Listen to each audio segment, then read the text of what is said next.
예수 믿으면 성령이 내 속에 들어옵니다. 성령은 하나님의 영입니다. 정확한 설명은 못 되지만 하나님의 마음, heart 또는 정신, spirit 이라고 말씀할 수 있습니다. 이것을 가지고 우리가 성령을 받는다라고 말하죠. 또 다른 의미도 있습니다. 성경에는 여러 가지 기적과 은사가 나타나는데 이것도 역시 성령이 하는 일입니다. 성령은 이외에도 여러 가지 의미와 또 뜻을 가지고 있지만 중요한 것 두 가지는 하나님의 마음 또는 정신 그리고 하나님의 능력입니다. 이 성령이 마음속에 들어오면 일어나는 현상이 있습니다. 무엇을 하고 싶은 마음? 즉 소원이 생기는 것이죠. 빌립보서 1장 2장 13절의 그것을 말합니다. 너희 안에 행하시는 이는 하나님이시니 자기의 기쁘신 뜻을 위하여 너희로 소원을 두고 행하게 하시나니. 아멘. 우리말 성경은 좀 이해하기가 어렵습니다. 그래서 영어 성경을 보니까 이렇게 번역합니다. 하나님은 자신의 선한 목적을 위하여 우리 속에 하나님의 마음을 갖게 하고 또 그것을 행하도록 역사합니다. 그러니까 이런 말이 됩니다.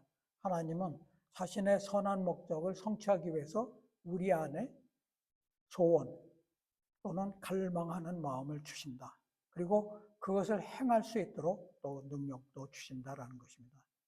자신을 돌이켜보면 쉽게 이해가 갑니다. 여러분은 예수 믿고 나서 마음속에 소원이 생기지 않았습니까? 무엇을 하고 싶은 열망 같은 거가 없었습니까?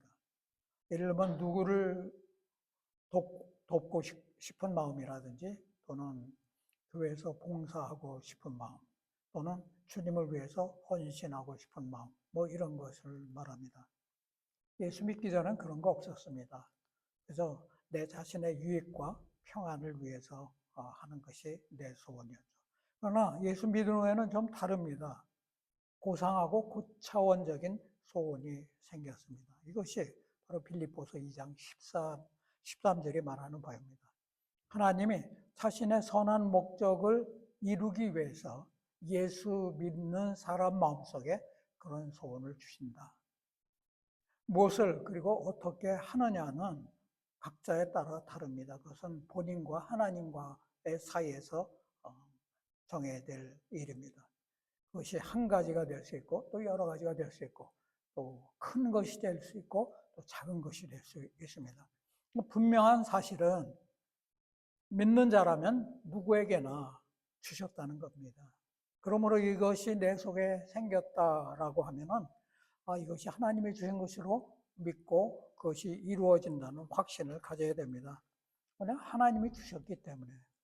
그러므로 그것이 이루어질 수 있도록 하나님 또 힘과 능력도 주시기 때문에 믿음으로 나가야 됩니다. 너희로 소원을 두고 행하게 하시나니. 여기서 행하게 한다는 말 속에는 행할 수 있도록 힘과 능력도 동시에 주신다라는 것입니다. 그러므로 내 마음속에 어떤 강렬한 소원이 생겼거나 그런 마음이 생기면은 그것이 반드시 이루어진다는 믿음을 가져야 됩니다. 다른게 표현하면 하나님을 신뢰해야 됩니다. 그런 다음에 그것을 위해서 기도를 해야 됩니다. 왜냐하면 기도하는 것은 믿음이 있기 때문이고 또 믿음이 있는 사람은 기도하기 때문입니다.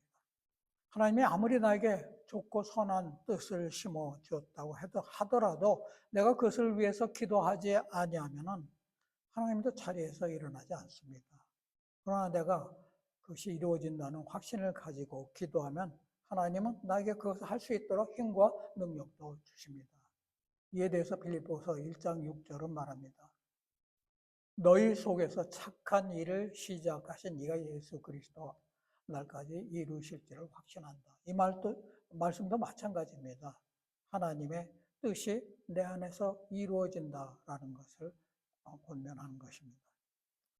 하나님은 열면 닫을 자가 하나님이 열면 닫을 자가 없습니다. 또 하나님이 한번 닫으면 열 자가 없어요. 하나님이 하고자 하는 일 누구도 막을 수 없어요. 그렇기 때문에 하나님이 나에게 소원을 주셨으면 그것이 반드시 이루어진다는 믿음을 가져야 됩니다. 동시에 그것이 이루어지도록 기도해야 됩니다. 그렇지 않으면 언제 이루어질지 모릅니다. 또 그게 안 이루어질 수도 있습니다. 여러분 속에 그런 소원이 있습니까? 그것이 이루어졌습니까? 아니면 마냥 지체되고 있습니까? 지체되고 있으면 왜 그럴까요? 하나님이 그럴 능력이 없어서 그렇습니까? 아니면 내가 믿음을 가지고 기도하지 않았기 때문입니까? 저는 17살 때 친구 따라 교회를 다니기 시작했습니다. 한두 번 나가니까 교회라는 데가 좋아지기 시작하는 겁니다. 그래서 계속 나갔어요. 그러다가 예수를 믿게 되었습니다. 근데 어느 날 부흥회 갔다가 은혜 받았습니다. 그리고 마음속에는 나도 목사가 한번 되었으면 좋겠다. 너무 멋있게 보였기 때문이죠. 지금 생각해 보니까 그것이 하나님이 주신 생각이었습니다. 근데 그 당시에는 뭐 그렇게 심각하게 생각하지 않았어요. 그 후에 대학 졸업하고 직장 들어가고 결혼하고 자식 키우고 그래서 몇십 년이 흘렀습니다. 그때 내 마음속에 주셨던 소원을 까맣게 잊은 채 말입니다. 그런데 그것이 45살 때 다시 나타났습니다. 무려 28년 만입니다. 나는 잊었어도 하나님은 잊지 않고 계셨습니다. 그리고 그것을 위해 기도하게 하셨습니다. 그래서 확신을 주셔갖고 신학을 하고 목사가 되었습니다. 그리고 1996년 11월 3일 킹스크로스 한인교회에서 목회 첫 걸음을 내딛었습니다. 그게 50세 때입니다. 내가 소원을 품고 그것이 하나님으로부터 온 것이라는 확신을 가지고 기도하고 나가니까 마침내 이루어지게 된 것입니다. 저는 가끔 생각해 봅니다. 그때 처음 소원을 주셨을 때 그것을 가지고 내가 믿음으로 기도했다면 더 일찍 목회를 하지 않았을까? 그러면 더 하나님께 더 많은 일을 하지 않았을까? 근데 그때는 그것이 하나님으로부터 온 것이라는 생각조차도 못했습니다. 그러니까 기도는커녕 믿음도 가지지 않았습니다. 그저 한번 생각했다 하는 것으로 지나친 것이죠. 제가 그렇게 있으니까 하나님도 움직이지 않았습니다. 소원을 주셨으면 내가 그것을 가지고 그때부터는 달려야 됩니다. 마치 릴레이하는 경기 선수가 내가 버튼을 받았으면 그 버튼을 잡고 달려야 하는 이치와 마찬가지죠. 근데 저는 버튼만 받았지 달리지를 않은 것입니다. 그래서 30년이란 긴 세월이 지체되었습니다. 지나간 세월을 생각해 보니까는 좀 안타까운 생각이 듭니다. 그러나 늦게라도 시작할 수 있었던 것이 얼마나 감사한지요. 프랑스 사람 롤랑은 인생은 왕복표를 발행하지 않는다라는 말을 했습니다. 한 번 사용한 인생은 다시 돌아오지 않죠. 평범한 진리죠. 그러면 여러분 다 살고 나서 껄껄 하지 마시기 바랍니다. 그러면서 자신의 인생을 후회하지 마세요. 아직 살 날이 남아있을 때 하나님의 뜻을 깨닫고 그 뜻을 행하는 데 사용하십시오. 그것이 후회하지 않는 인생을 사는 비결입니다. 하나님의 뜻을 찾기가 어렵습니까? 어렵지 않아요. 내가 예수를 믿고 나서 하나님께서 나에게 심어준 그 생각, 그 소원이 바로 하나님의 뜻인 거예요. 하나님이 나에게 소원을 두고 그것을 행하기를 원하신다고 말씀드렸습니다. 하나님 이렇게 자신의 큰 뜻을 이루기 위해서 자신의 선한 목적을 위해서 내 마음에 소원을 주시고 그것을 행하기를 원하십니다. 그런데 딴 일 하는데 인생을 사용합니까? 죄송하지만 그것은 여러분 하나님 앞에 가서 아무 소용없어요. 물론 이 땅에서 살 때는 유용합니다. 하지만 하나님 앞에서는 그거 가지고 하나님 내가 세상에 살다 이런 일 하고 왔습니다. 하나도 인정받지 못해요. 오직 하나님 앞에서 인정받는 것은 하나님의 뜻을 행한 것뿐입니다. 이렇게 말씀드리면 그럼 하던 일 다 그만두고 나도 목사님처럼 목회를 하란 말이냐? 라고 반문할 수도 있습니다. 그런 의미로 말씀드린 것이 아니에요. 그럴 필요도 없어요. 지금 목사가 너무 많아서 속된 말로 발에 밟힐 정도이니까요. 지금 현 위치에서 내가 하나님으로부터 받은 뜻을 행하는 것입니다. 그 자리에서 하나님이 나에게 준 소원을 이루어 간 것입니다. 그것을 어떻게 이루어야 가야 될지는 저는 잘 몰라요. 그것은 여러분이 하나님과의 관계 속에서 풀어야 할 문제입니다. 그러므로 소원이 생겼다면 그것이 먼저 하나님으로부터 온 것인가 아닌가를 분별할 수 있어야 됩니다. 그렇지 않으면 내 욕심에서 나오는 가지고 이거 하나님이 주신 것이다 하고 오해할 수 있기 때문입니다. 주위에서 보면 종종 그런 분들을 볼 수 있어요. 그래서 다른 길로 한참 가다가 되돌아옵니다. 또 그게 잘 되지도 않아요. 야고보서 4장 2절 3절은 이를 지적합니다. 내가 얻지 못하는 것은 구하지 않았기 때문이다. 그리고 구하였는데도 왜 얻지 못하느냐? 내가 욕심으로 잘못 쓰려고 하기 때문이다. 그럼 오늘 내 속에 소원이 생겼다 그러면 그것이 먼저 하나님으로부터 온 것인지를 알아야죠. 어떻게 하면 알 수 있습니까? 말씀의 자로 지어보면 됩니다. 지금 내게 소원을 주셨어요? 그럼 그것이 성경 말씀에 대입해보면 알 수 있어요. 그러면 이게 하나님으로부터 온 것이다 아니다 하는 것을 알게 됩니다. 예를 들어서 빨간색 페라리 한 대를 갖고 싶은 소원이 생겼다고 해보십시다. 이것을 성경 말씀에 한번 재보십시오. 그럼 그것이 하나님으로부터 온 것인지 아닌지 분명히 알 수 있어요. 답은 아니다이죠. 그런 소원 아무리 가지고 있어봐야 이루어지지 않아요. 진짜 감명하시기 바랍니다. 어떤 분은 사업을 하면서 교회에서 11조를 제일 많이 내는 것이 소원이라고 합니다. 11조를 언급했기 때문에 성경 말씀에 맞는 것 같다는 생각을 하죠. 그럼 자세히 보면 그런 게 아니에요. 욕심에서 나온 거예요. 교회에서 11조 제일 많이 하면 그 교회에서 제일 부자죠. 부자 되고 싶은 마음을 11조로 살짝 위장한 거예요. 1조 많이 드리고 싶습니까? 현재 번 것에서 열심히 드리세요. 그럼 하나님이 더 많이 드릴 수 있도록 해 주실 것입니다. 그러므로 내 속에 소원이 생겼다. 그러면 하나님으로부터 온 거냐 안 온 거냐 그를 파악해야 됩니다. 말씀으로 적용해보고 또 기도도 해보고 그러면 하나님이 알게 해주세요. 그렇지 않으면 엉뚱한 것을 가지고 이거 하나님이 주신 것이다 오해하고 시간과 수고를 하게 됩니다. 그리고 아무것도 이루어지지 않아요. 그러나 여러분 하나님이 주신 거라면 반드시 이루어집니다. 하나님의 인도함을 받습니다. 순탄해요. 형통합니다. 가다 보면 돌밭이 나올 수 있어요. 또 가시밭이 나올 수도 있어요. 그러나 그것을 극복하고 마침내 하나님이 나에게 이루고자 하는 그 목적지에 도달하게 됩니다. 근데 하나님은 한꺼번에 다 보여주시지 않아요. 시작부터 끝까지 다 보여주시면은 우리가 쉽게 갈 수 있을 텐데 그러지 않아요. 한 걸음 내딛으면 다음 발걸음을 내딜 것을 알려주시고 그 걸음을 내딛으면 또 다음 걸음을 내딜 것을 알려주십니다. 그래서 그렇게 계속 가다 보면 결국 목적지에 도달하게 됩니다. 왜 하나님이 그렇게 합니까? 한꺼번에 다 보여주면 하나님 의지하려고 하지 않기 때문입니다.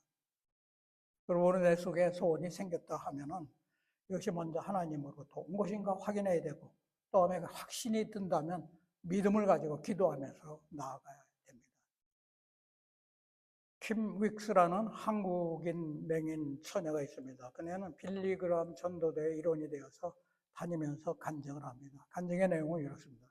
사람들이 나를 인도할 때 100m 앞에 뭐가 있습니다. 200m 전방에 뭐가 있습니다. 라고 말하거나 그러지 않아요.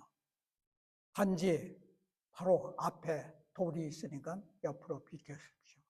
앞에 계단이 있으니까 발을 높이 드십시오. 그렇게 한 걸음 한 걸음 인도하는 대로 따라가다 보면 마침내 내가 원하는 지점에 도착합니다. 하나님께서 내 삶을 인도하는 방식도 이랬습니다. 내가 맹인이 되었을 때 앞으로 나는 어떻게 살 것인가 참으로 암담했습니다. 그러나 하나님을 신뢰하고 나아가니까 어느 순간 내 인생 전체가 하나님의 인도 속에 있다는 것을 깨달았습니다. 하나님이 인도하시는 방법이 이래요. 우리는 내일 일 알지 못해요. 1년 후, 5년 후, 10년 후 알지 못합니다. 그러나 오늘 내가 하나님의 말씀을 신뢰하고 한 걸음 한 걸음 나아가다 보면 마침내 내 삶을 통해서 하나님 그것이 이루고자 하는 그 목적지에 도달한다는 것입니다. 제가 80년을 살다 보니까는 이거 사실을 더욱더 깨닫게 됩니다. 그래서 기도할 때마다 하나님 앞에 감사하다는 말이 제일 먼저 튀어나옵니다. 사람이 세상을 살아가다 보면은 이런 여러 가지 선택의 기로에 서죠. 그때 여러분 내 경험과 내 방법을 고집하지 마세요.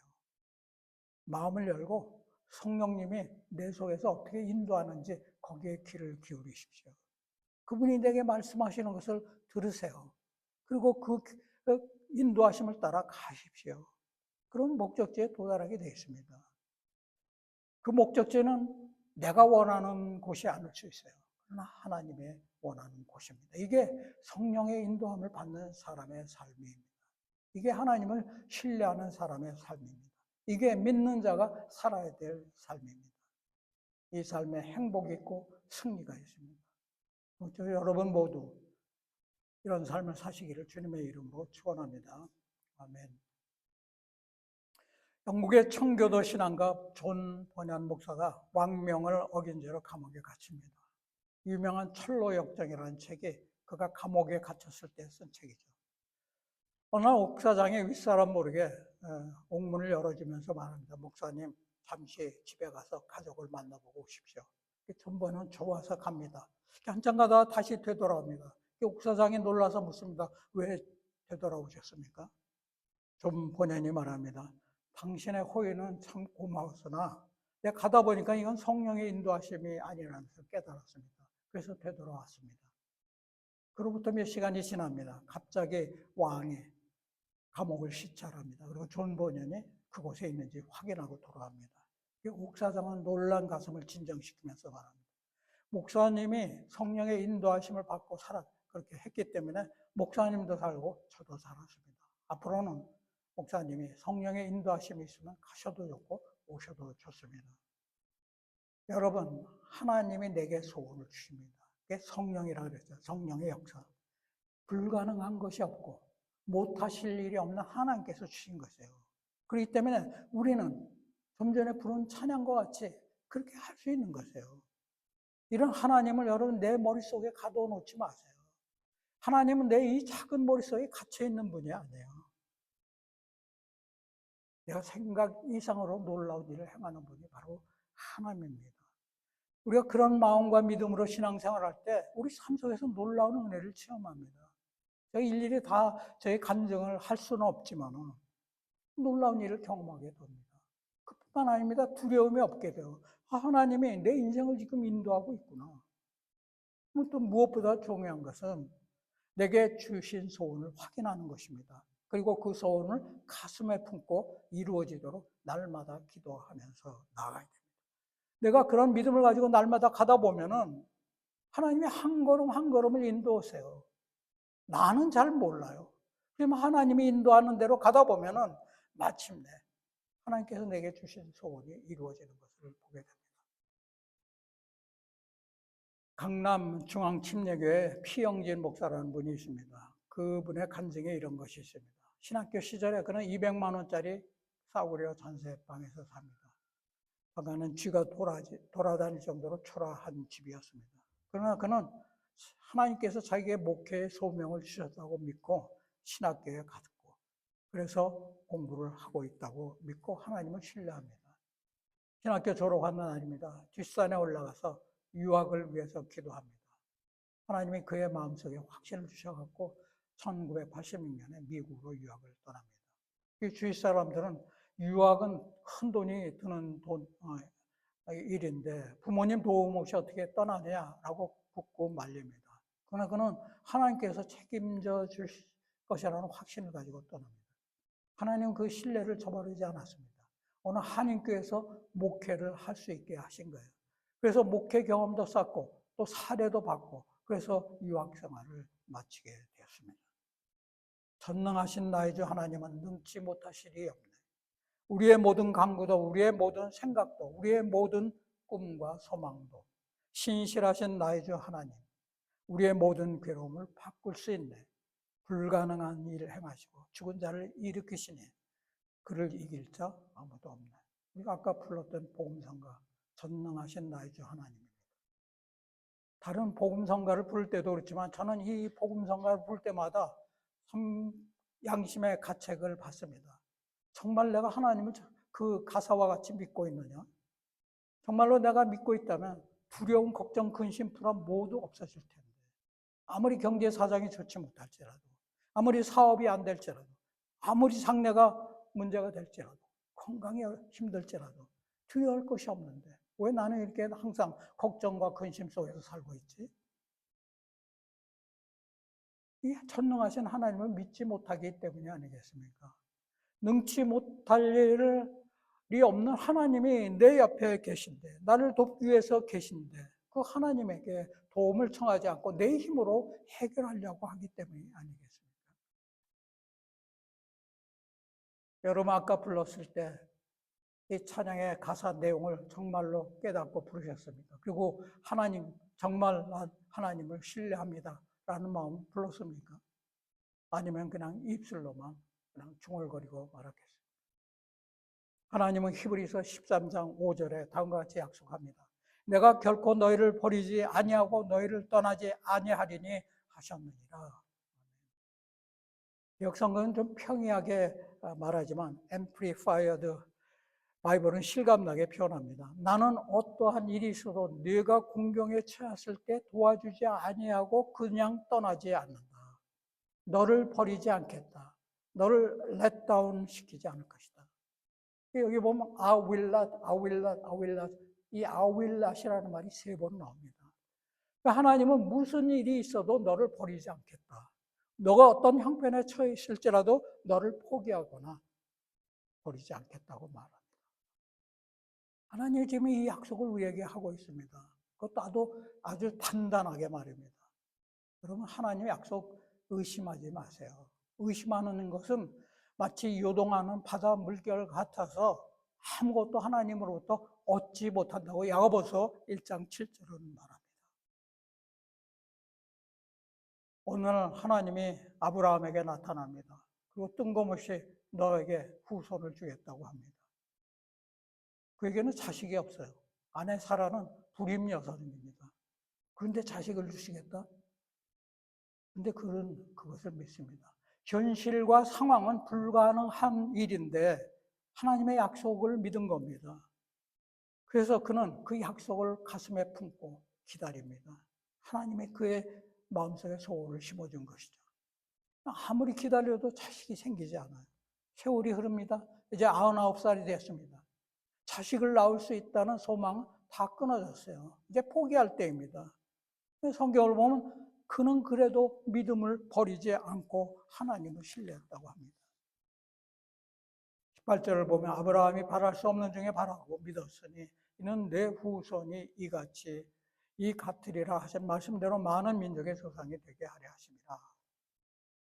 하나님은 죽은 자도 살리시고 없는 것도 있는 것 같이 부르시는 분입니다.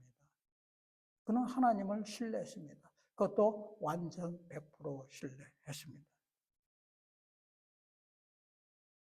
믿는 사람에게 나타난 하나님의 능력은 그 사람이 하나님을 어떤 하나님으로 믿느냐에 따라 좌우됩니다. 죽은 하나님을 믿는 사람은 죽은 능력이 나옵니다. 산 하나님을 믿는 사람은 산 하나님의 능력이 나타납니다. 전능하신 하나님, 아무것도 못할 일이 없다고 아까 말씀드렸죠. 하나님을 무능한 사람으로, 무능한 분으로 믿으면 나에게는 아무것도 나타나지 않아요. 아브라함은 이 하나님을 전능하신 분으로 믿었습니다. 바랄 수 없는 중에 바랐습니다. 믿을 수 없는 중에 믿었습니다. 현실은 불가능하지만 믿었습니다. 하나님 조금도 의심치 않았습니다. 완전 신뢰했습니다. 더군다나 그렇게 해주실 하나님께 영광을 돌렸어요. 백세가 되자 하나님은 그 약속을 이행하지 않습니까?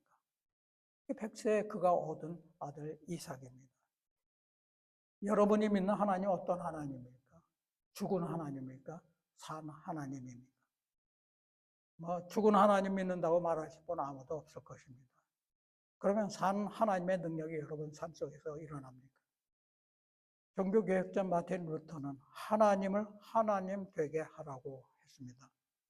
하나님을 내 머릿속에 가둬두지 마세요. 내 머리로 이해하려고 하지 마세요. 하나님은 내 머릿속에 갇혀있는 분이 아니에요. 내 머리 이상 상상할 수 없는 일을 하시는 분이에요. 하나님을 쓰기에 제일 어려운 사람이 누구인지 아십니까? 자기 지식과 경험을 주장하는 사람이에요. 상식 내세우는 사람. 그게 상식적으로 가능한 일입니까? 과연 그런 일이 가능합니까? 이런 사람은 자기 상식과 경험 속에 갇혀 살 수밖에 없어요. 하나님의 능력을 체험할 수 없습니다. 뭐 세상이라면 상식과 경험이 중요하죠. 그러니까 하나님을 믿는 사람에게는 그 이상이어야 합니다. 그래서 파스칼은 말합니다. 믿음이란 이성을 십자가에 못 박는 행위이다. 이성은 어디서 나옵니까? 지식과 경험에서 나오지 않습니까? 하나님의 능력을 경험하려면 내 지식과 이성을 이 십자가에 못 박아야 돼요. 버려야 됩니다. 이성이 앞서면 믿음이 들어설 자리가 없어요. 많이 배운 사람일수록 더 믿지 못하는 이유가 여기 있습니다.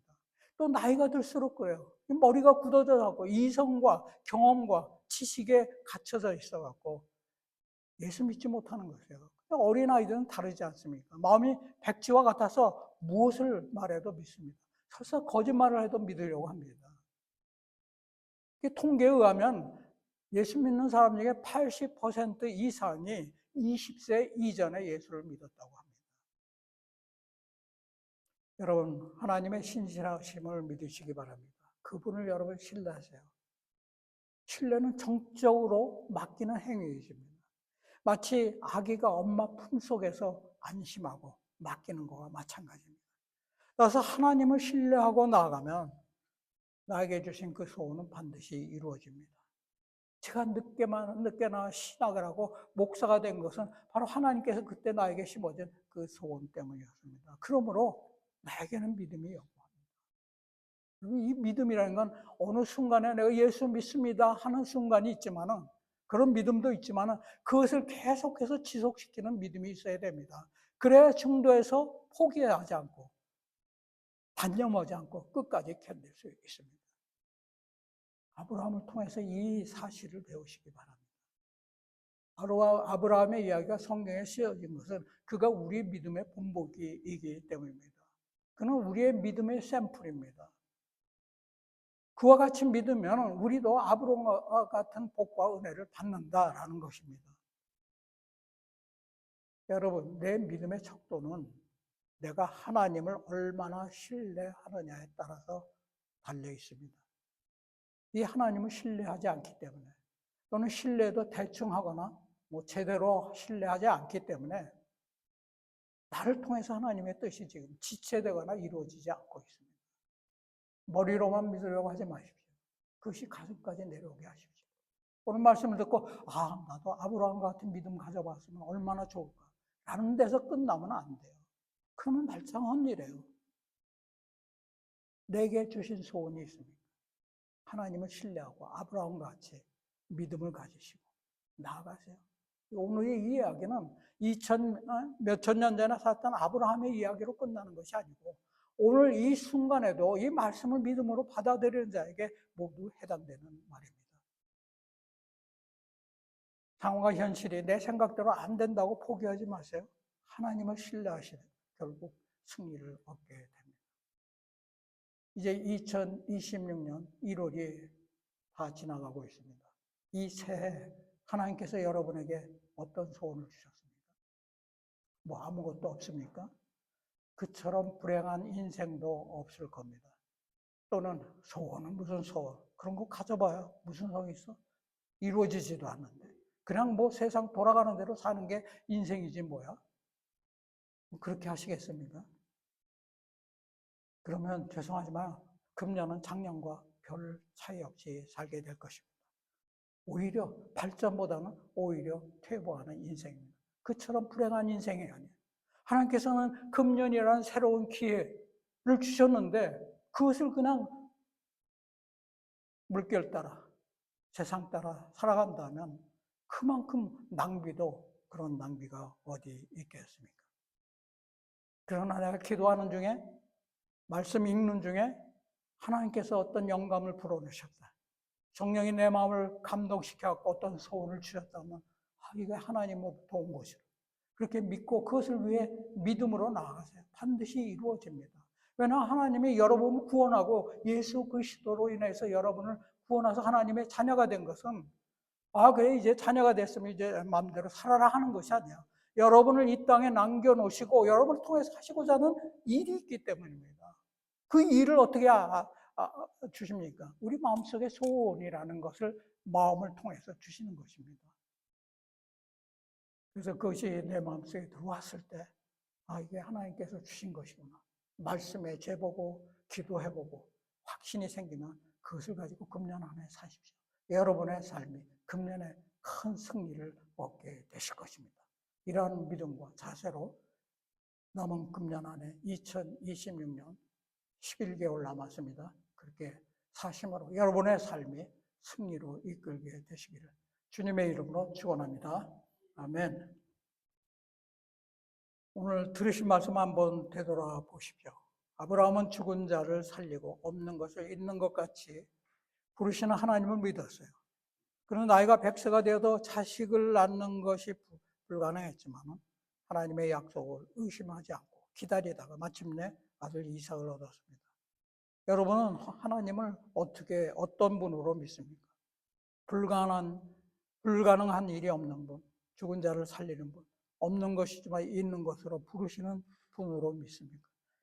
그래서 그것을 삶 속에서 경험하며 사십니까? 하나님을 신뢰하는 정도는 내 믿음의 속도입니다. 아무리 믿습니다 해봐야 하나님 신뢰하지 않으면 그 믿음은 헛된 것입니다. 하나님 신뢰하지 않으면 아무것도 얻지 못하고 아무것도 할 수 없습니다. 오늘 말씀을 자신에게 적용해 보시고 부족한 부분이 발견되시면 그것을 위해 기도하십시오. 하나님이 우리의 약함을 아시기 때문에 우리의 기도를 들으시고 강하게 해 주실 것입니다. 이를 위해서 우리 다 같이 기도하겠습니다. 하나님 아버지여, 오늘 말씀을 통해서 우리에게 다시 한번 하나님을 신뢰할 수 있게 하여 주셔서 감사합니다. 하나님께서 우리 자녀 삼으시고 하나님의 영을 우리에게 부어주실 때는 동시에 하나님의 뜻이 실현되기를 원해서 우리 속에 갈망하는 마음 소원을 주셨습니다. 그러나 우리는 이것을 하나님으로부터 온 것인지도 모르고 또 그것을 가지고 믿음으로 기도도 하지 않고 그저 세상 따라 세월 따라서 살아오고 있었음을 주님 앞에 고백합니다. 하나님, 우리의 잘못된 믿음을 용서하여 주시옵소서. 하나님을 하나님 되게 하지 못하고 우리의 머릿속에 가둬주고 하나님을 주여 만홀히 여긴 것을 용서하여 주시옵소서. 이제부터는 하나님을 온전히 신뢰하는 믿음을 가지고 나아가게 하여 주시옵시고 또 하나님으로부터 받은 이 소원이 하나님께서 주신 것이라는 확신 속에서 날마다 기도하며 나아가며 마침내 하나님의 뜻이 내 삶 속에서 이루어지게 하여 주시옵소서.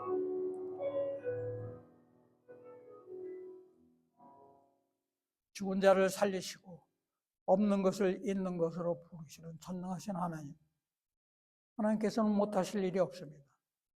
하나님의 말씀은 헛되이 돌아오지 않고 반드시 이루어집니다. 아브라함이 하나님을 믿었기에 그의 나이 100세가 되었어도 아들 이삭을 얻었습니다. 이것은 아브라함 스스로가 만들어낸 것도 아니고 자기 신념도 아니고 하나님이 주신 것입니다.